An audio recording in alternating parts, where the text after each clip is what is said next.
All right, so we got a bit of homework due here. I'm going to push it back to Thursday, just so you know.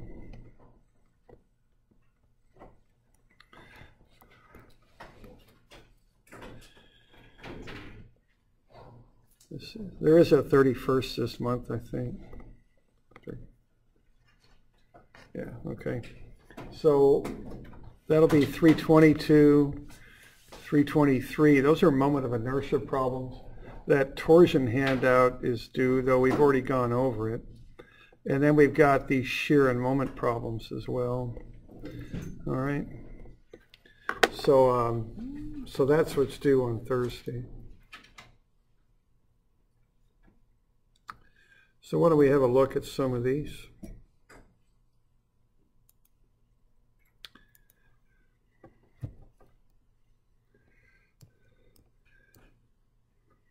All right, so this moment of inertia stuff is, it's kind of, again, it's what I would call procedure oriented. I mean, there's a certain way you do it, and you just want to follow through with that process.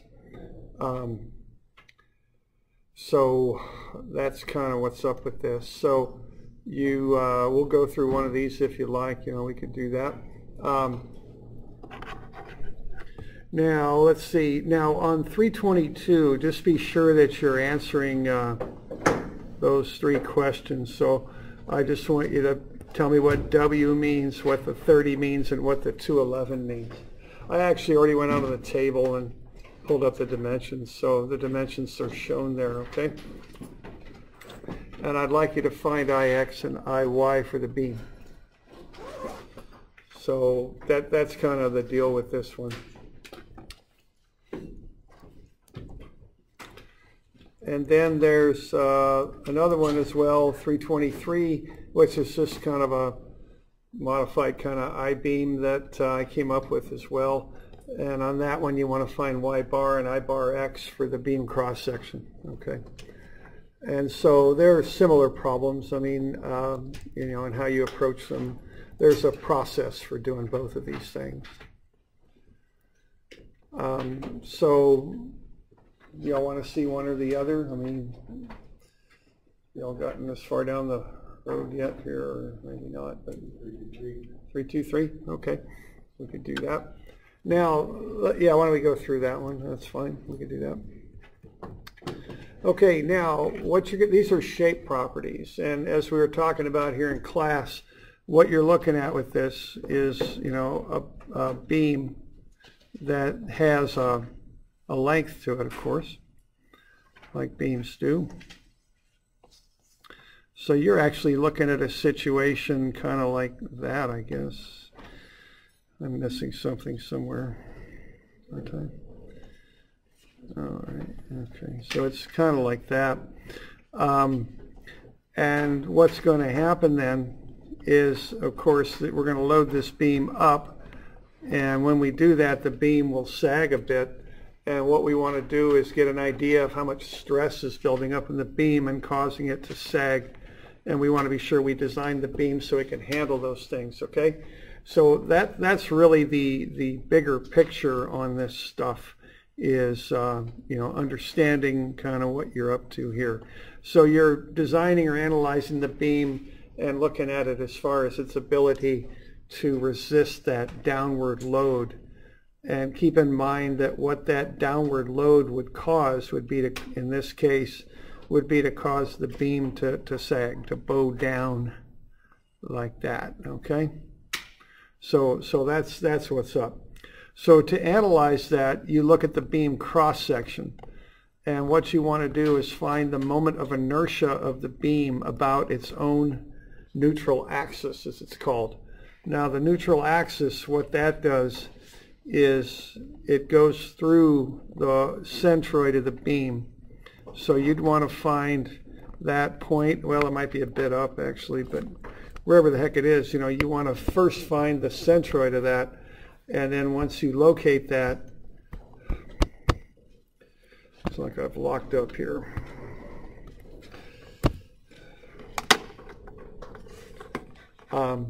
So once you locate that, what you want to do then is find the moment of inertia about that that point, okay? So that's kind of the deal. So you want to first locate the centroid, and having done that, then you want to find the moment of inertia of the beam about that point. So what's going on there is you kind of think of that neutral axis as being a long line running down the length of the beam, though you find its location on the cross section. So that's the deal. All right. So this is a shape property. So before I run into, the calculation, so to speak, I just break the shape up into parts. We're going to be dealing with I-beams and T-beams and L-beams and all that. So rectangles are generally the way to go. So I would go ahead and find the area of each of those three rectangles that make up that I-beam. So the top one's got an area of 24, the middle one's got an area of 20, and then the one on the bottom has an area of 12. Okay, so I'd start with that. And in addition to that, I'd want to get the distances up from the bottom of the beam to the centroids of each of the shapes, each of those rectangles. So the distance from the bottom of the beam to this centroid here would be half of the 2-inch height. It would be 1. The distance from the bottom of the beam to that centroid right there would be 2 plus half of 5, which would be 7. And then the distance from the bottom of the beam to the centroid of the top rectangle would be 2 plus 10 makes 12, plus half of 2 would be 1 more, so that would be 13. So what I'm doing there is I'm getting everything set up and ready to go. All right. So I got the 3 areas and I got the 3 distances. Now I'm going to use that data both for getting the centroid and also the moment of inertia. So I just get that, put it somewhere where I can use it for both, okay? And it's worth kind of laying it out nice and clean because they're going to use it twice. So it's worthwhile to do that. All right. So we got any questions on that bit? Are we doing okay with that? Okay.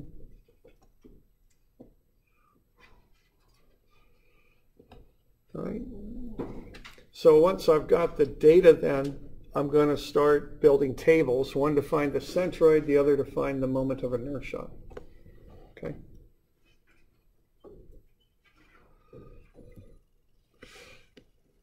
So what I'm doing there, that's a centroid table. I've got a column for the area, which I just found, and the y-bar distance to the centroid of each area, which I just found. So I got 24, 20, and 12, 13, 7, and 1. Total area, when I add up that column, is 56. Then what I'm going to do is take the area times the y-bar distance to get my y-bar A. Looks like I forgot to fill that in. So there we go, y-bar A. That's in cubic inches. It's a units on that. So that's 312. 20 by 7 is 140. 12 by 1 is 12. So I just add all those up, and it's 464, and 56 are the 2 numbers that I want to get out of that. Because what you work with here when you find it centroids is sums of numbers, totals. Okay. So you take all the y-bar A's for each of those smaller areas, add them up, and then you divide them by the total area. And that's how you get y-bar. It's 8.29, basically 8.286 inches. Okay. So what we've got here now is how far up from the bottom of the beam you'd go to get to the neutral axis. The neutral axis is the centroid of the entire composite shape is what it is. Okay, so you're finding this distance here, and that's 8.286.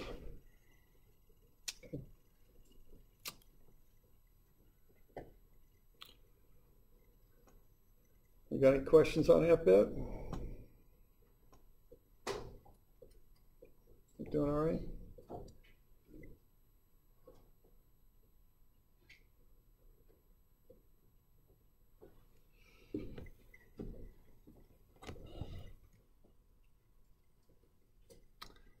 All right. All right, now once you've got that axis there, the one that I just drew in, it's kind of dark there on the cross section, this one right here, you want to find the moment of inertia about that axis is what you want to do. Okay, so that's the next thing to do. So what I want to do there is find the distances from the neutral axis, which I've got drawn there in green. It's above dot number 2, where it's labeled neutral axis. I want to find the distance from that to the centroids of each of the composite shapes. So that's what I'm doing in this step here. So I'm finding that distance, and that distance. That's what I'm finding, okay? So I just take my neutral axis distance, the 8.286, and I subtract it from the heights of the centroids of the 3 rectangles, so 13, 7, and 1. And what I come up with then are the distances from the neutral axis to the centroids of each of those shapes. Now I'm including sign on this, 1 positive and 2 negatives, but the signs really, when you're doing moment of inertia, the signs don't matter, because you're going to do a squared on that anyway. But when you do product of inertia, which we haven't done, but it's another thing you can do, you do need to pay attention to the sign, but on this one, it doesn't really matter for moment of inertia, okay? All right, so now I got the distances, I've got the areas, I've got, you know, I'm pretty well ready to go, so I'll just do another table here, okay? So we good with this step here? Okay. So then I just do a table, you know. And so what I've got then is for each of the rectangles that makes up the I-beam, I go BH cubed over 12. Okay. What that is the moment of inertia of each rectangle about its own centroid. So the base is 12 for the top one, the height is 2, cube the 2 times 12, divided by 12, I get 8. So if you were to find the moment of inertia of that top rectangle right here about that own centroid that I'm circling right now, it would be 8. But we're not taking the moment of inertia of that rectangle about its own centroid, we're taking it about the neutral axis down below in green there, okay? The thing that's labeled neutral axis. So to finish this up, I take the BH cubed over 12 and I add in the area times the offset distance between its centroid and the neutral axis. And I take the offset distance and I square it, so it's AD squared. Okay? So in both cases, I've got inches to the 4. And so I just add the 2 together, the BH cubed over 12 and the AD squared. And in this case, I get 631. Yeah, question there? 8 plus 533. I think you meant 541. Yeah, I probably did. That's no good. How did I do that? Did I add 80? What did I do? 98? That's weird. Thanks. Yeah, it should be 541, right? Okay. Yeah. So I got a bust right there. Thanks. Now, my guess is the total's okay. Yeah, okay. The total's okay. Yeah, it's just a little typo there. Thank you. Yeah, okay. All right. And then I just do the same thing for each of the 3 rectangles. I take the BH cubed over 12 term. That's the moment of inertia about the rectangle centroid. And then I take the area times the offset distance squared. Notice I kind of dropped the signs in here. The signs really aren't important because you're going to square it anyway and it goes away. All right. And then you just add BH cubed over 12 plus AD squared for each term. And then when you get all that stuff, you add it up. Moment of inertia is an additive property. The only time you get a negative moment of inertia is when you've got a cutout. Whether the thing you're looking at is above or below your neutral axis doesn't matter because you're squaring that distance. So that sign on that distance goes away. Okay.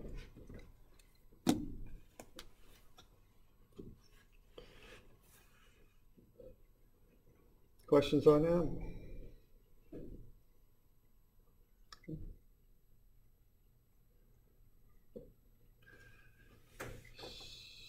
So this is a process, okay? This isn't like a, you know, a thing where I could where it's disguised or there's some trick to it or something like that. This is just a straight up process. You know, you want to know this for the final exam, and also, you know, as an engineer, this is kind of an important number. So, you know, it's on the final exam for a reason, and because it's important. But get this one figured out, okay, and be able to apply it. So whatever it takes to accomplish that, get that one done, okay. So, and there are a few things that I'll call out, you know, regarding this stuff, but this is one of them. So just know how to do this, and be able to set up the table yourself, okay. All right. Now, so that's that one.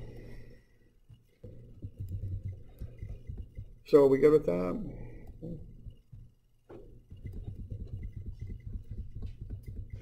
Now 322 is very similar, except there's one thing that people do sometimes that you know, I've noticed here in the last few years, so I want to call it out. Sometimes people go through the full centroid calculation on this, and every now and again they have a bust somewhere, and that really screws you up. So you got to get the right centroid with this thing. Now, that's an I-beam out, that's manufactured, that's a standard I-beam. I've left out a couple little details on it, but that's pretty much it. It's just a collection of 3 rectangles. Notice the thing's symmetrical, okay? Which I-beams are. I mean, that's unless you're custom building an I-beam, it'll be symmetrical. So if it's symmetrical, you don't got to go through the whole rigmarole on finding centroid. You just take the height and divide it by 2, and you're done, okay? So don't bother doing the whole building a table to find the centroid, because that's perfectly symmetrical. So the centroid is going to be right in the middle, so it's going to be halfway up, 15.47 inches, okay?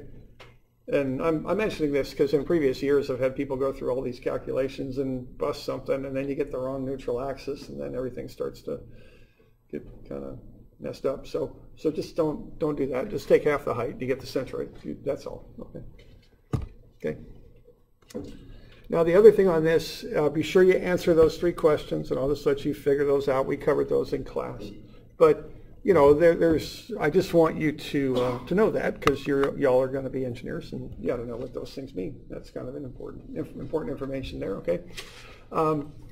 Now, the other thing is I want you to find not only I sub x, but I sub y also. So when you do I sub y on this one, what you're doing is you're just taking what we've been doing about the x-axis and kind of turning it on its side. So essentially, it's not, I don't know if I'm a little leery of just saying this, but it's kind of like you're just taking the beam and treating it like that, okay? When you do I sub y, that's kind of how you're doing it, okay? And then the neutral axis, again, is symmetrical. It just runs down the middle. Now, this one has an additional thing about it that is even more symmetrical in a way than when you're doing I sub x, because when you're doing I sub y, all 3 centroids are right on the neutral axis. So there's no 80 squared term when you do I sub y. You just take bh cubed over 12 for each of the 3 pieces and add them up. Now, the one little thing on this is the base is here. So your bases are going to be here when you do I sub y. And then your heights are going to be this way, okay?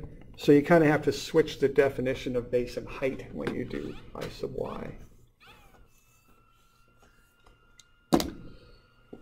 So, y'all okay with that?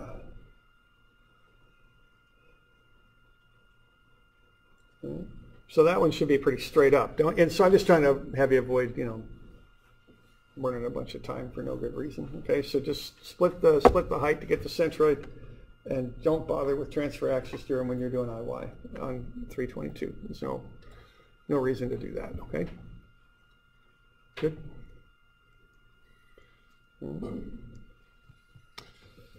Okay. So that's step 1 in this design process. Okay, is getting those moments of inertia. And what we're really working towards, we'll develop this later, but we're going to find the stress in the beam, the bending stress as it's called. It's a normal stress, and the overall formula is MC over I. That's how you find the bending stress in a beam. And so we just went through how to find I for a beam. Well, the other thing you need is the moment. Off the moment diagram, usually we start with equations, but we get to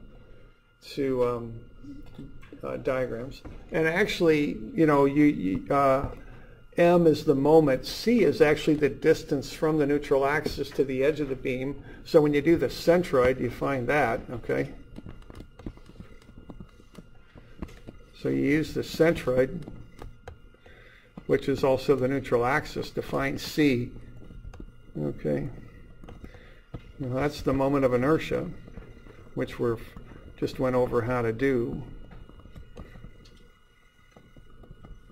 And then to get M, you use the moment diagram.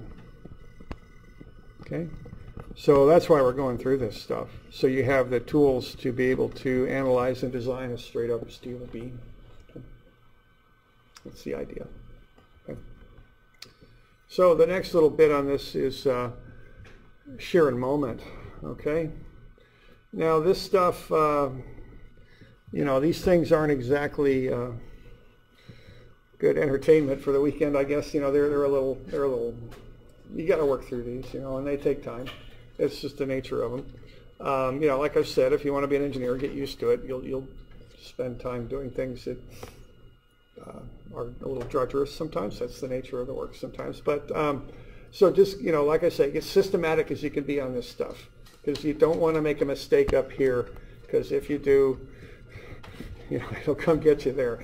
So, you know, and I know I'm harping on this, but I'm doing it for a reason. It'll stand you in good stead when you're going to school, and even more. So we get the reactions first. So that's a cantilever beam there, okay? So cantilever beams are pretty simple reactions. Some of Fx, some of Fy, and Ra. All right, so get those worked out. And then you take a moment about A, and what you find then is a reactive moment, okay? So that's the thing about cantilevers that you get are reactive moments. It's a couple that acts at the support. So we got no X reactions, so Rax is 0. We got a sum of Fy is 0, Ray up minus the 24,000. Now what the 24,000 is the area of this load diagram. 4,000 newtons per meter times, what do we got here? We've got 24,000, so where did I get that anyway? I'm going times 6. Okay, right. So 4,000 times 6 going down there. So the 6 is the base. It's the length of that cantilever beam. On that, acting downward, is 4,000 newtons per meter. Okay? So that's going down, so that's a negative. And then we've got a load of 8 kilonewtons. That's down too, so that's minus 8,000. So Ray then is 32,000. Okay? So that's the reaction at A. And then we've got sum of MA is 0, and that's MRA minus 24,000 times 3. That's clockwise, so it's minus. That's that load associated with the distributed load. So that's the 4,000 newtons per meter times 6 meters. That's 24,000. That acts at the centroid of the load, which is 3 meters over, half of the 6. Okay? And that's clockwise, so that gets a negative. Then we got the 8,000 times its moment arm from A of 4. Okay? So when you add those up, you get the reactive moment, 104,000. And that's Newton meters. And that one's counterclockwise. So that's what you start off with on this thing, okay? Doing all right with those reactions?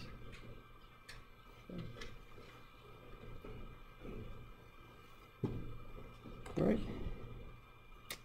So you got to get those. Those are over on the left at A. And then we go sum of Fy is 0. Okay, because what we're going to do now is we're going to start working our way through the beam and finding the internal shear and moment that act in the beam. Okay. Now, for this beam here, we're going to have to break this thing up into 2 pieces. One of which goes from A to B, and then the other one from B to C. And the reason it has to be broken up into 2 pieces is that load right there. That creates 2 different loading diagrams. One from A to B, but as soon as you hit B, you pick up that load, which changes your free body diagram. So that requires another set of equations from B to C. Okay. So what you do here is you go anywhere between A and B and cut through the beam. So we're just going to cut it arbitrarily anywhere between A and B, take the left-hand side and just draw up a free body diagram. Now what that's going to look like there is just a little chunk of beam. It's going to have the reactions on it, both the moment reaction and the force reaction. And it's going to have a downward distributed load of 4,000. We haven't got to the 8,000 load yet, so that's not on this diagram because we're not there yet. We're stopping just before we hit it. So this free body diagram will hold anywhere between A and B. And then our distance there is x. Okay. So what you do is you go sum of Fy, and we're just going to run through and we're going to solve for the shear anywhere between A and B and the moment anywhere between A and B. Now what you do with these is you draw this one down. That's the convention for putting the shear in. So just draw it down and then forget about it, okay? It's down and it's there. Don't worry about the signs on it after that. If you just draw it down, you're fine, okay? Don't think about the signs a whole lot. It's not worth it, okay? And then the moment goes counterclockwise, curls the beam up. So that's what we're solving for, is the shear and the moment in the beam there, okay? So to solve for the shear, you do a sum of Fy equation. So what you got is that reaction on the left up. You got 4,000 times x down, and then you got minus the shear. Now it's minus here because it's going down, and I'm writing up a statics equation, so it goes in as a negative, okay? Which is really all bad. It's not bad because you can take it to the other side of the equation now. It becomes positive and just collect what's left.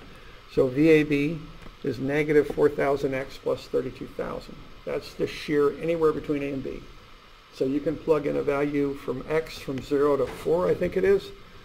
Yeah, any value of x from 0 to 4, you can plug into that, and you'll get the shear.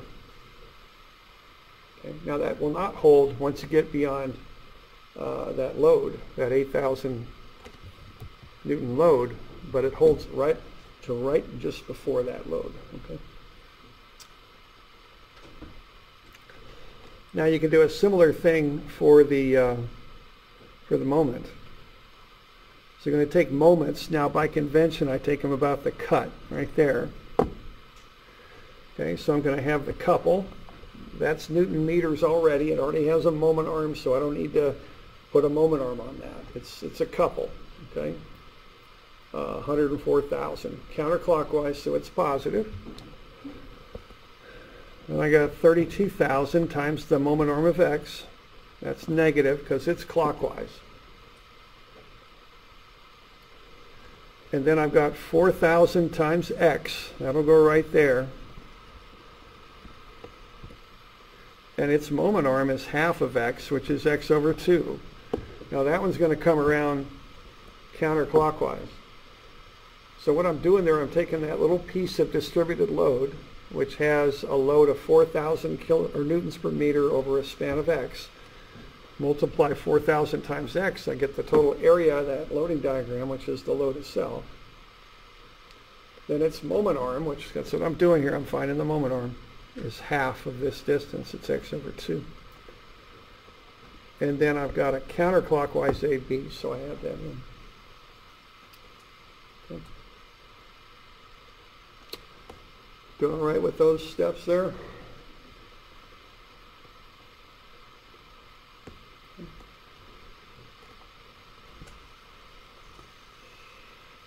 And I'll bring that to the side of the equation if we're good with that. It goes over as a negative this time. See, when they bring the shear over, it comes over as a positive because it's negative on the right, so it's positive on the left. But the moment's the other way around. It's positive on the right, so it's negative when you bring it over. Collect terms, and then I multiply through by -1 because I want to solve for MAB, not negative MAB. So I get negative 2,000x squared plus 32,000x minus 104,000. So what happens there? Okay.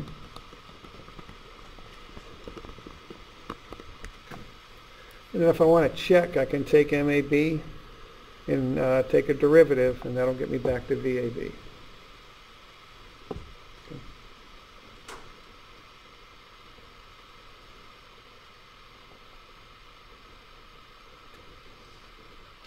We're doing all right with that? We got any questions on that?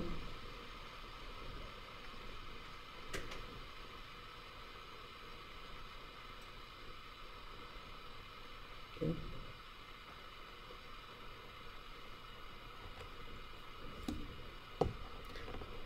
So that's the basic drill on doing these, okay? Okay. Now, once you get beyond the 8,000 load, the free body diagram is going to change. It's going to look like that. So you're going to essentially be doing a very similar process, but now you've got that 8,000 in there you got to deal with. So that's going to change your shear a little bit. It's going to create a little bit of a moment too. You've got a variable distance from the left-hand side to wherever you make your cut beyond the 8,000. That's still called X. But you got a hard distance here from the left-hand side to where the 8,000 is. That's 4. That's how far over the 8,000 is from the support. So that distance in there becomes X minus 4. Okay. So that's the deal with that. And then you just run through and do the same process. And the same relationship should hold. When you take a derivative of the moment, you ought to get the shear. Okay.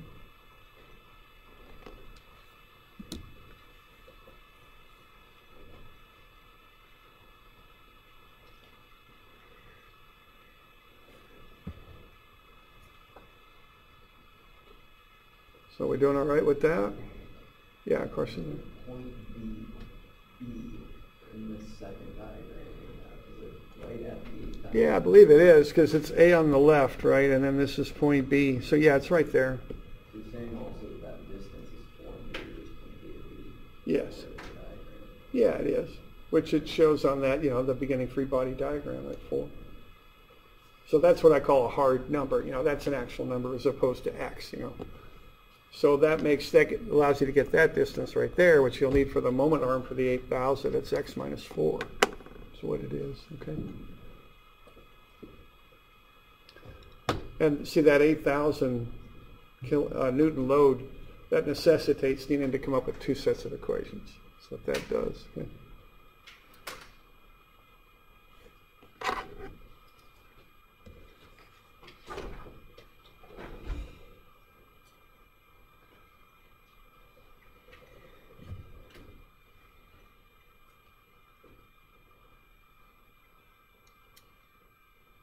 Okay.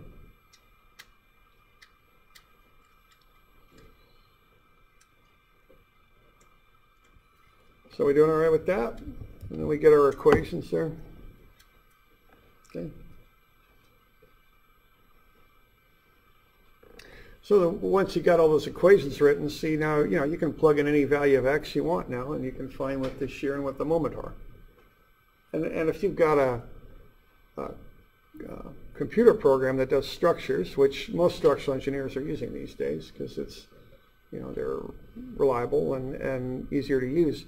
This is how they're going to generate these diagrams and stuff. They're going to create an equation and plot it up. Is what they're going to do, I think. Okay.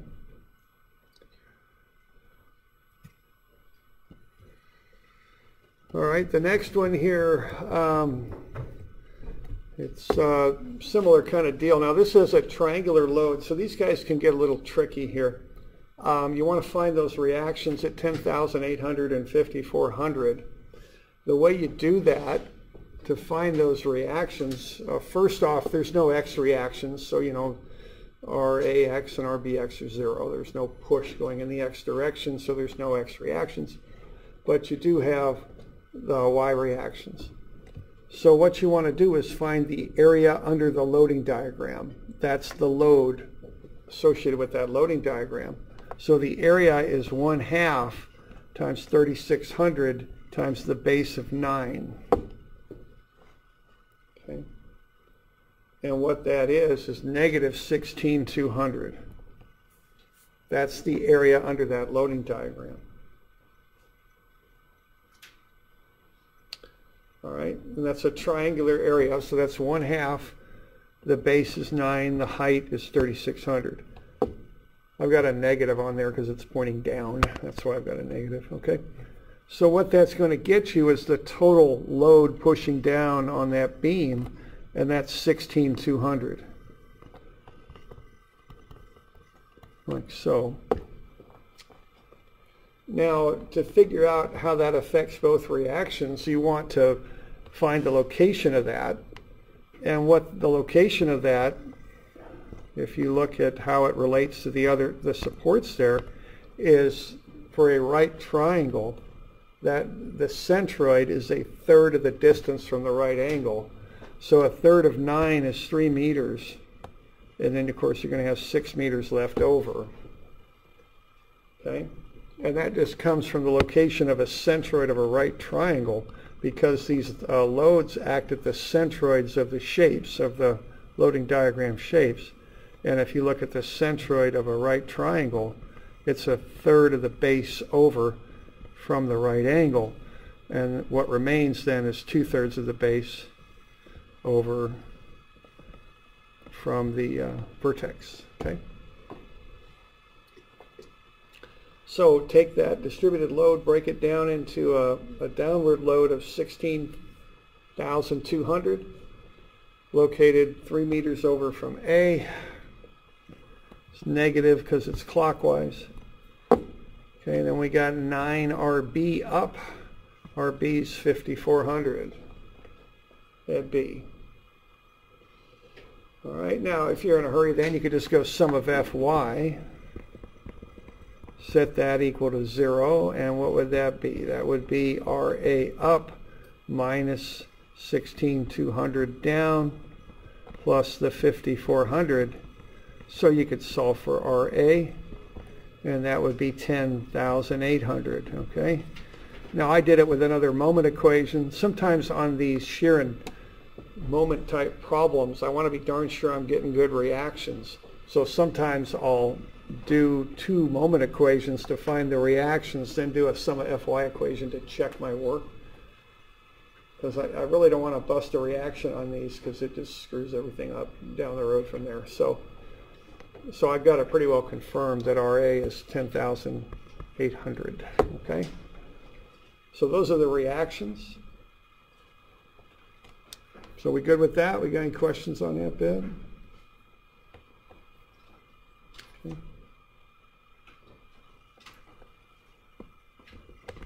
Okay. So once I've got those, what I'm going to do, I'm going to cut at some arbitrary location. And with this one, I don't need to break it up into pieces, because I could cut anywhere along here like so. I'm going to get the same free body diagram regardless of where I cut. Now don't focus on this bit here. See, this is just a calculation aid that I put together to help me find the reactions. That's not a separate load. That's a representation of the full triangular load that I'm using to find the reactions. That's all that is. So you don't have to worry about that when you're figuring out where to cut. It's like that's gone, okay? That's just a little step to help find reactions. That's all that is, okay? So I'll just cut anywhere between A and B, and I'm going to get a trapezoid, okay? Now this one's going to get a little messy, but you can work through it, all right?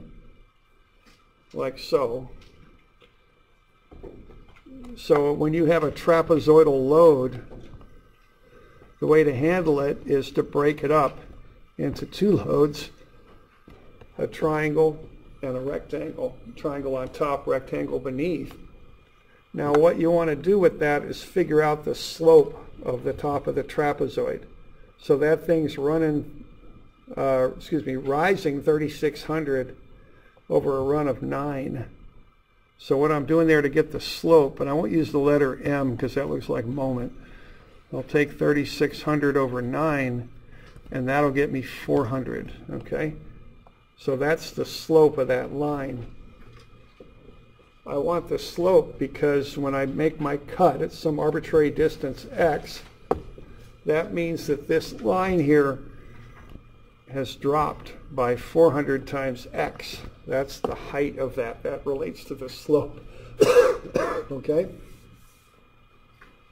Its original height is 3,600. If I go over a distance x with that slope of 400, it's dropping by 400x. That means the remaining height for the rectangle is 3,600 minus 400x. So I've got that labeled now. I got the height of the triangle, and I got the height of the rectangle. They both have bases of x. So what I can do then is find the areas. The triangular area is 1/2 base times height, so that's 1/2 times 400x times x. It's 200x squared, pushing down.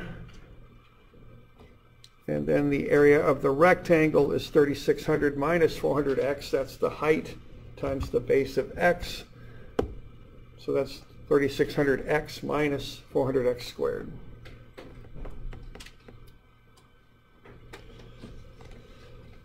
Then I'm going to locate those.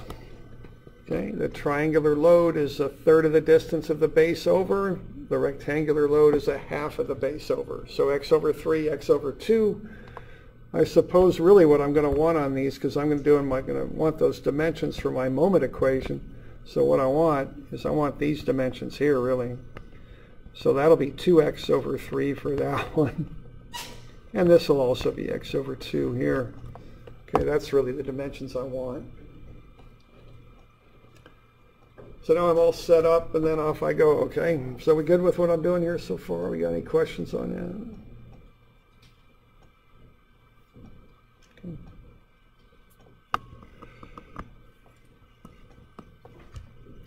10,800 up, minus the area of the triangle down, so that's minus 200x squared, minus the area of the rectangle, minus the 3,600x, minus 400x squared. That's the area of the rectangle. So notice you got a double negative in there. And then minus VAB. Bring the VAB to the other side of the equation. You get 10,800 minus 200x squared minus 3,600x minus a negative. So that's plus 400x squared. Okay. Collect terms, you get VAB, 200x squared minus 3,600x plus 10,800. So that's the shear anywhere between A and B along the beam.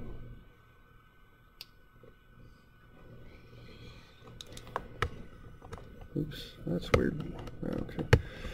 Okay, then I take a moment about the cuts, set that equal to 0. I get 10,800 times x clockwise, so it's negative. I get 200x squared times 2x over 3. 200x squared is the load, 2x over 3 is the moment arm. Then I get plus 3,600 minus 400x squared times x over 2 plus MAB. So often I look up at these shear diagrams and just think about adding moment arms to these terms. Is often how I think about it.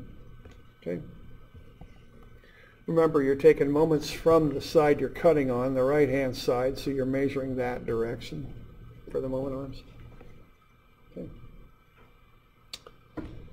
Just nice and careful through the algebra. I bring the MAB to the side, and I just collect what's left. So 10,800x, 200x squared times 2x over 3 is 133x cubed. 3,600x times x over 2 is 1,800x squared.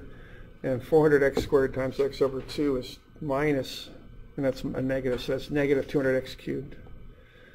Collect terms, it's still equal to negative MAB, so negative 66.7x cubed plus 1,800x squared minus 10,800x. Multiply through by -1, you get your moment equation.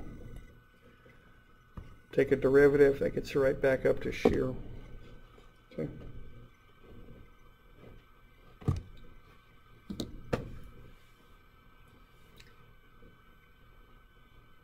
So that's the deal with that, okay? All right with that?